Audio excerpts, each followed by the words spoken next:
जय हिंद दोस्तों। मैं आपका दोस्त शुभम अपने इस यूट्यूब चैनल सपना वर्दी का मैं आप सभी का अगेन वेलकम करता हूँ। So guys, this is the second part of the narration. So आप लोगों को एक चीज़ बता देना चाहता हूँ कि जैसे थंबनेल में देखा ही होगा कि आप हर एक क्वेश्चन को 5 सेकंड्स में कैसे क्रैक करें। सो लिटरली मैं एक ऐसी टेक्निक बताऊंगा, आप कितना भी बड़ा क्वेश्चन हो आप उस पर्टिकुलर क्वेश्चन को 5 सेकंड में ही क्रैक कर पाओगे। एंड यदि बड़ा होगा तब और ज़्यादा प्रोबेबिलिटी हो जाती है कि आप जल्दी उसको क्रैक कर पाओ। But for that matter I want कि आप जो भी रूल्स मैंने प्रीवियस वीडियो के अंदर एक्सप्लेन करे हैं, जो भी कन्वे करे हैं, please just go through them and do remember जो भी मैंने कंसेप्ट बताए हैं, concept must be clear. Because यदि कंसेप्ट क्लियर नहीं है तब आप क्वेश्चन को क्रैक तो कर पाओगे, it may take more time और इट इज़ कि देर इज़ अ प्रोबेबिलिटी कि क्वेश्चन आपका गलत भी हो जाए। बट गाइज वो जो ये वीडियो है, आप इस वीडियो को देखने के बाद किसी भी कॉम्पिटिटिव एग्जाम का कोई भी क्वेश्चन उठा के देख लो, सारे क्वेश्चंस आप क्रैक कर पाओगे, बहुत ईजिली क्रैक कर पाओगे with in 5 seconds. So please do watch this video till the end and also do like and subscribe my channel. Now let's get started with the video. So guys, as I have told you, किसी भी narration में 2 parts होते हैं। एक part होता है inverted comma के बाहर, एक होता है इन्वर्टेड कॉमा के अंदर।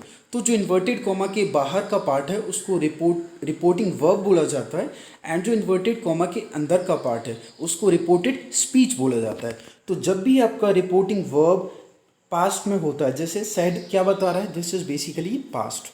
जब भी आपका रिपोर्टिंग वर्ब पास्ट में होता है तो रिपोर्टेड स्पीच इसके अकॉर्डिंग चेंज होता है।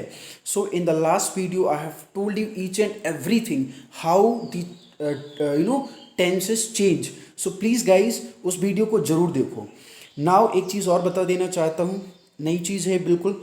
बेसिकली टेंसेस 4 टाइप्स के होते हैं। टेंसेस 4 टाइप्स के होते हैं। जो पहला टाइप होता है एजर्टिव, पहला टाइप होता है एजर्टिव, ओके। सेकंड टाइप होता है इम्पेरेटिव, थर्ड होता है ऑप्टेटिव एंड फोर्थ होता है इंटरोगेटिव। आपने यदि 4 टाइप के जो टेंसेस हैं, यदि इनकी अंडरस्टैंडिंग आपको हो गई तो literally there will be no question which you can not attempt positively. Yes guys, I am right. तो आप यहाँ पर देखना, जो ये पर्टिकुलर सेंटेंस है कौन सा इम्पेरेटिव सेंटेंस है। अब इम्पेरेटिव सेंटेंस में क्या होता है, जैसे कि देखिए इसमें प्लीज़ का यूज़ हुआ है, ठीक है। तो जैसे कि एक चीज़ आपको बहुत अच्छे से पता होगी कि जब भी आप बात करोगे किसकी, नरेशन की, तो आपको डायरेक्ट और इनडायरेक्ट स्पीच, जो कि लास्ट वीडियो के अंदर नरेशन पार्ट फर्स्ट में मैंने एक्सप्लेन करी है, बहुत अच्छे से एक्सप्लेन करी है। उस पर्टिकुलर वीडियो के अंदर डायरेक्ट और इनडायरेक्ट को बताया। अब इसमें क्या होगा कि आपका जब प्लीज आ जाता है तो it is basically about requesting somebody. आप रिक्वेस्ट कर रहे हो उसको, ठीक है। तो इसमें क्या होता है, कंजक्शन का यूज़, दैट का यूज़ नहीं होता। तो इस पर्टिकुलर चीज़ में किसका, दैट का यूज़ नहीं होता है, ठीक है। अब इसको 2 टेंसेस को जोड़ने के लिए दैट का यूज़ नहीं होगा तो टू का यूज़ होगा, ठीक है। कभी भी इम्पेरेटिव में दैट का यूज़ नहीं होता है, इसमें टू का यूज़ होगा, ठीक है। नाउ हम प्रैक्टिस करते हैं, स्टार्ट से करते हैं, ठीक है। Now let's C the first object. Doshi requested his wife to select one of these necklaces. Again you can see here in the indirect part these necklaces. I have already told you कि जो these होता है basically indirect में those में change होता है, इसमें क्या है, these का these ही है, that's why this is wrong, okay. And also again in the second one these is also there, so this is also wrong. And apart from these, Doshi told his wife to please select one of these necklaces. Again this is wrong because these is there. Doshi requested his wife to select one of those necklaces. This is completely right because इसमें क्या है, direct जो tense था उसको जैसा था वैसा ही लिख दिया। सेकंड में सिर्फ देखिए रिक्वेस्टेड हिज वाइफ के बाद टू। सो इस जो बेसिकली जो तुम्हारे इम्पेरेटिव होते हैं, इम्पेरेटिव में आप यदि रिक्वेस्ट करते हो, किसी को ऑर्डर देते हो, किसी से कि पर्टिकुलर चीज़ को बहुत ज़्यादा हार्ड वे में बोलते हो, like you for example let me tell you, जैसे कि आपके टीचर बोलते हैं यू मस्ट डू इट। तो जब इस टाइप का कोई सेंटेंस होता है तो उसमें टू का यूज़ होता है। टू को कैसे यूज़ करते हैं, टू को बेसिकली सेंटेंस को जोड़ने के लिए यूज करते हो, टू सेंटेंसेस को. सो that's why this is right. Okay, now the second one. As you can see, Rahul said, I will do it now or never. So guys, this is basically a assertive sentence. अब इसमें आप देख सकते हो कि राहुल जो particular खुद का जो एक फेवर है उसको रख रहा है कि यदि मैं करूँगा तो अभी करूँगा, नहीं तो नहीं करूँगा, कभी नहीं करूँगा. ठीक है, तो आप देखना, अब एजर्टिव जो टेंस होता है उसमें दो टेंसेस को जोड़ने के लिए दैट का यूज़ होता है. आपको इस कंजक्शन का यूज़ ऑलवेज करना ही पड़ेगा. जब आप दो एजर्टिव टेंसेस को जोड़ोगे दैट का यूज़ आपको करना ही पड़ेगा. ठीक है, तो Rahul said that he will do. आपको मैं ऑलरेडी बता चुका हूँ विल किस में, वुड में चेंज होगा because this is a kind of modal. Okay, and now किस में चेंज होगा, देन में चेंज होगा. That's why this is wrong. Okay, second one, Rahul said that he will now. Again this is will ही है, that's why this is wrong. Now the third one, Rahul said that he would do it then or never. guys, this is completely right. This is completely right. Why this is right? Rahul said that. Okay, it's okay. ही आई का ही हो जाएगा. Pronoun कैसे change होता है? आई का ही में change होता है, विल का वुड में चेंज होता है, एंड डू का डू होगा. Because I have told you कि जब भी आपका रिपोर्टेड स्पीच फ्यूचर टेंस में होता है तो भले ही रिपोर्टिंग वर्ब आपका किसी भी टेंस में हो, it will not change. Okay, so basically would do it then or never. So that's why this is right. ठीक है, and fourth one, Rahul said that he would do now. Now का now है, that's why this is wrong. So ultimately as you can see, the third one is the right answer. So guys, please see again and again so that you won't have any doubt about the same. Okay, now the next one. He said to the judge, I did not commit this crime. Again, this is a assertive tense. Why this is assertive? Because एक particular person अपने favour को क्या project कर रहा है, ठीक है, कि मैंने एक क्राइम नहीं किया. ठीक है, तो now let's see from the first question. He told the judge.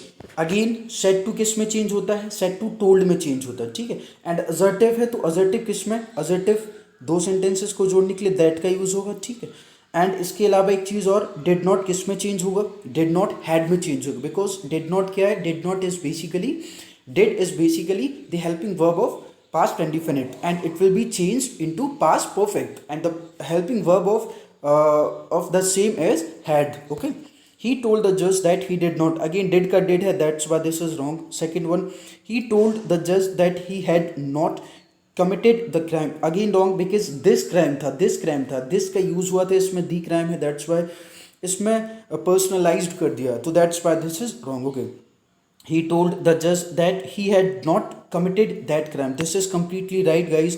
Why this is completely right? Let me tell you.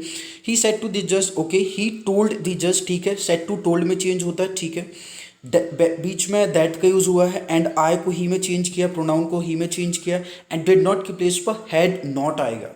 ठीक है, this is right. And committed का कमिटेड होगा, थर्ड फॉर्म कमिट का कमिटेड हो जाएगा, एंड दिस अल्टीमेटली दैट में change हो जाएगा. ठीक है, तो that's why this is right. Now let's see the fourth one. He told the जज that he had not committed this crime. This का दिस ही है, that's why this is wrong. So ultimately third one, she is the right answer. Now the fourth one, she said to Rita, please help me with my homework. Again guys, as you can see, this is a imperative sentence. Now how to crack it? As I have told you कि जब भी इस type का tense होता है आपको दो sentence को जोड़ने के लिए टू का यूज़ करना है. ठीक है, She requested Rita to help her in her homework. इसमें टू का यूज़ नहीं है, that's why this is wrong. ठीक है, Rita requested her to help her with her homework. To का यूज़ नहीं है, that's why this is wrong. Now the third one, Rita requested Rita. Sorry guys, Rita नहीं होगा यहाँ पर, she होगा. She requested Rita to help her with her homework. Yes, right. This is completely right. आप देख सकते हो, she requested to Rita. तो इसमें क्या है? She requested Rita. टू, देखिए आप यहाँ पर टू देख सकते हो.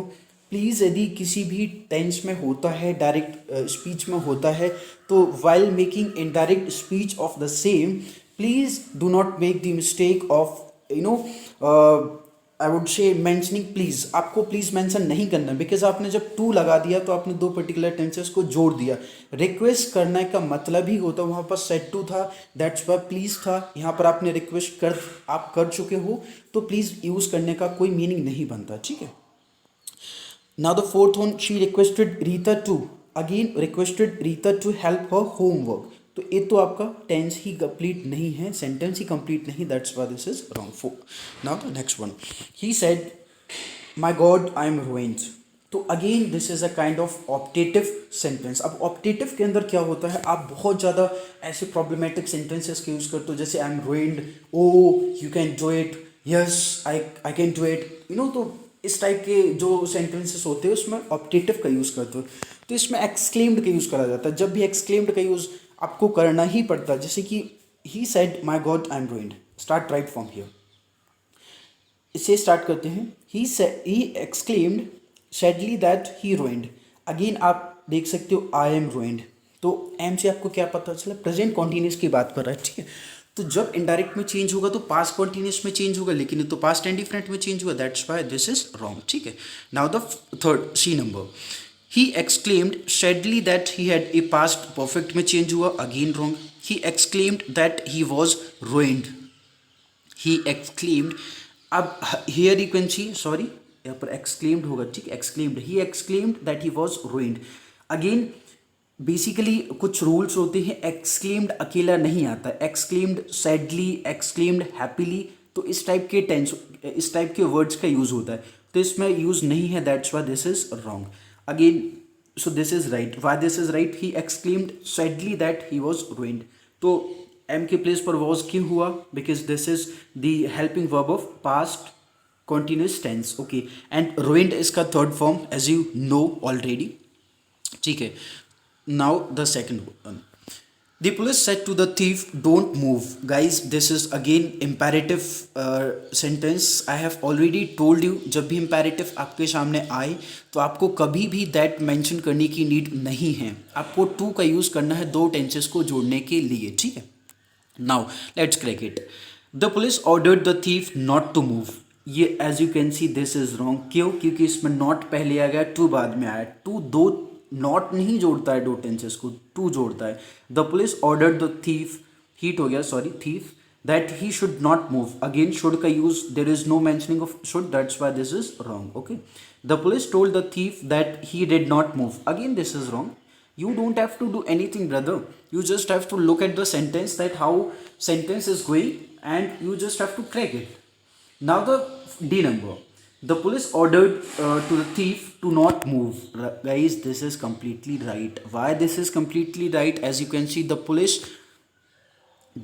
said to का किस में conversion हुआ, किस में, ordered में. I have already told you, said to जब भी आप imperative की बात करोगे तो request में change होगा, ठीक है, ऑर्डर्ड में चेंज होगा, एंड प्लीज वगैरह हट जाएंगे. तो see the police ordered to, the police ordered to, ठीक है, to the thief to not move.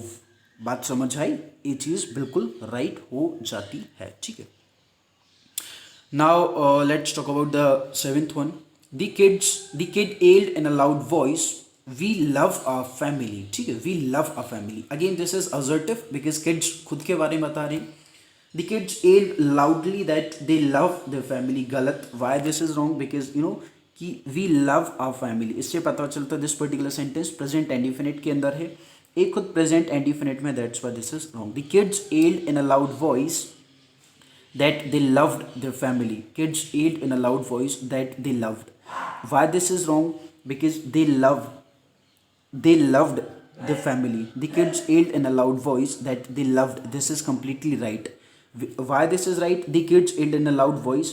We का क्या कन्वर्जन होगा, दे हो जाएगा, ठीक है, वी का हो जाएगा दे हो जाएगा, ठीक है, एंड आर का हो जाएगा there, that's why this is right. And the third one, the kids yelled in a loud voice that they loved our family. Are का क्वेश्चन में भी आर था, इसमें भी आर है, that's why this is wrong. And the D, the kids were shouting. Kids were shouting. There is no mentioning of shouting and all. So this may not be the right answer. Now this. When did you meet my brother? She asked me.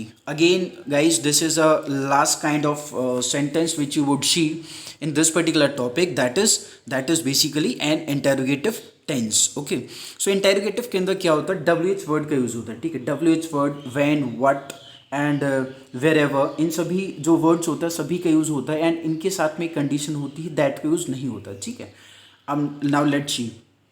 when did you meet my brother, she asked me. Okay, now let's see इसका क्या होगा. She wanted to know when did I meet her brother. Again did का did ही है, because you know you, as you can see, this is in this is basically reporting verb and this is reported speech. reported speech किस में, present indefinite में. तो of course इसको किस में change होना है, past किस में चेंज होना, past perfect में चेंज होता है. She asked when did I met her brother. Again did, so that's why this is wrong.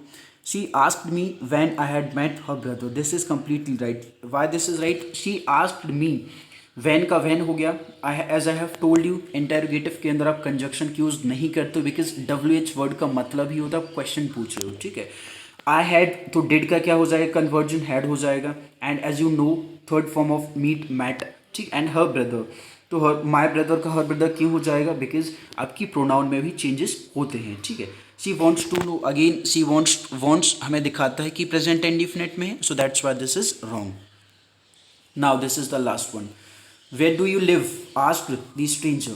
Stranger ने पूछा आप कहाँ पर है. तो again this is, so guys as I have told you, this is WH word and this is an interrogative tense. अब इसको कैसे चेंज करेंगे. The stranger asked where I lived. This is completely right, because आप देख सकते हो question पूछा गया है, इसने पूछा, तो इससे पता चला कि डू किस में चेंज होगा, मतलब ए प्रेजेंट इंडिफिनिट, पास्ट इंडिफिनिट. तो पास्ट इंडिफिनिट किस में, V2 का यूज़ होता है. ठीक है. V2 का यूज़ होगा. इसने पूछा किसका यूज़ होगा, V2 का यूज़ होगा. The stranger asked where I lived. Okay. The stranger inquired का कोई भी इंपॉर्टेंस यहाँ पर नहीं बनता. ठीक है. The stranger questioned where did I live. ठीक है. तो डिड नहीं होगा, because you know where already use हो चुका है, तो यहाँ पर डिड आने का कोई भी मीनिंग नहीं बनता. ठीक है. The stranger wanted to know where I live. There is no significance of this particular thing, so that's why A is the right answer. So guys, now this was the ending of my video. At last I would say, if you like my video, please do like and subscribe my channel, and also share with your friends so that they also can be profited. Please जो questions मैंने कराए हैं आप लोग again and again करें. मैं promise करता हूँ आपको बहुत profit होगा. जो concept मैंने आपको बताए हैं वो बहुत real concept हैं, तो आप प्लीज़ जितनी भी कंसेप्ट है उनको अगेन एंड अगेन रिवाइज करें, सो दैट आपके माइंड के अंदर सेट हो जाएं, एंड आप किसी भी एग्जाम के अंदर विद इन 5 सेकेंड्स सभी क्वेश्चंस को क्रैक कर पाओगे. This is my promise. Thank you. जय हिंद. धन्यवाद.